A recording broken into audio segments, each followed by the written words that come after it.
Hi, it's Leslie, Married at First Sight, Jasmine and Eris. And it's 12 days until decision day, and the experts are not giving up on them, even though I basically have. First up to give them help is a cute therapist dude by the name of Devin. And as he says, he's there to help. But take note, Jasmine, no ring there. You never know. Bottom line, this is the last-ditch effort to get them to talk and see if there's any life left in this relationship. He convinces Jasmine to tell Eris how she really feels. Then Devin makes his way over to Eris.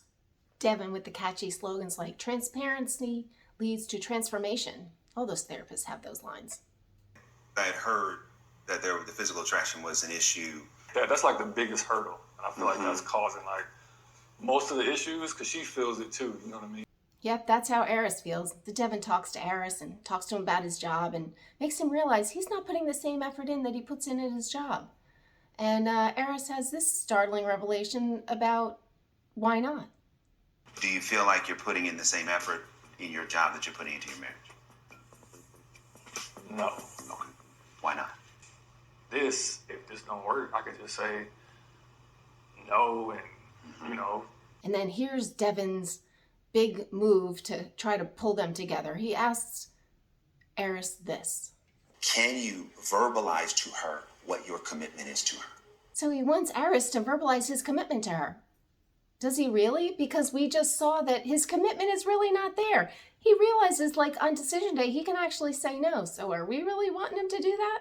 Doesn't sound like a guy who's too committed to me, but I mean, he's committed to what he signed up for, which is the 8 weeks or whatever the heck it is. He's committed to that, so I will give him that. Next up was Dr. Pia. And this was pretty pathetic. Dr. Pia basically asked him straight up, are you guys still in it? If there's no hope for this, just tell us now. Just tell us now, because we're not going to just like string you along if there's no hope. And of course, nobody wants to be that couple that says, yeah, there's no hope and bail. You only got 12 more days to last. Just finish it out. Dr. Pia, a little more old school. She wants them to have action items, if you will, of things that you're going to do that's hopefully going to ignite this passion. We have 12 days left, people, 12 days left. But she wants action items, and she made them promise they're going to do these things. Like, basically, it was like setting your alarm on your phone to text your wife, and setting your alarm on your phone to, like, call your wife and say sweet nothings. I mean, if you have to set your alarm to do all that nonsense, this is way too much work. It's not going to turn around 12 days. I mean, Dr. Pia, I'm just like a schlub over here, but I can tell you it's not going to turn around 12 days. And sadly, I had a prediction that if something happened, something else would happen. A little cryptic there, but that something happened, and needless to say, it did not end up the way I predicted it would. But I will get to that. Well, that was just the beginning of the struggles for Jasmine and Eris in this episode. There was more to come. Anyway, this is the only time I'm going to mention Nicole because I'm really kind of getting sick of her. The little know-it-all over there. She thinks she's got it all figured out since she's got a successful relationship that's, been consummated and all. I mean, you're 8 weeks in, Nicole. Please. But Nicole kind of schooled them all, and I was very annoyed with it. I have to be honest with you, seeing how upset Jasmine was broke my heart. Oh, Mine too. I know that you're trying as hard as you can, but I need you to try harder. And I need Jasmine to also try harder. Well, there you go. Incredible advice. Try harder. Well, all the couples went out country dancing, which seemed like a really fun time. How could anything go bad with country dancing? Yes, it did. All the couples are looking cute, and this is the only thing I'm going to say about Clint, but he's kind of growing on me. But enough of them. Anyway, I guess Eris and Jasmine were there. Eris just looked like she had a puss on her face standing in the back, and the instructor went up to Eris and kind of pulled him out to dance, and he danced with her. Seems harmless enough. I was like, whatever.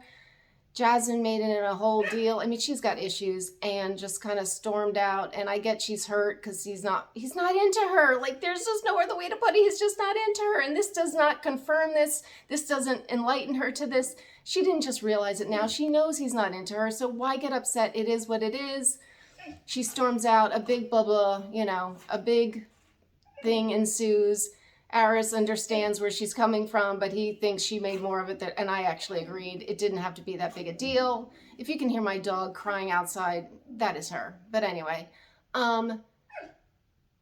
then there's the big fight I was hoping for, and Eris ended up on the couch. Why he ended up on the couch, They were supposed to have passionate sex and end up in bed. That was my big thing. If they had a big blowout, they would end up in bed. Well, they did not. He ended up on the couch. I understand they have a 2-bedroom apartment, so why he was on the couch? For dramatic effect, I'm sure. But you know what? It is a show. What are you going to do?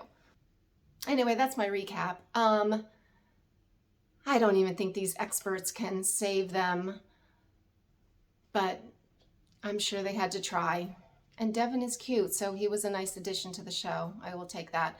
But anyway, if you like my recap, please subscribe, and I will see you next week. Bye.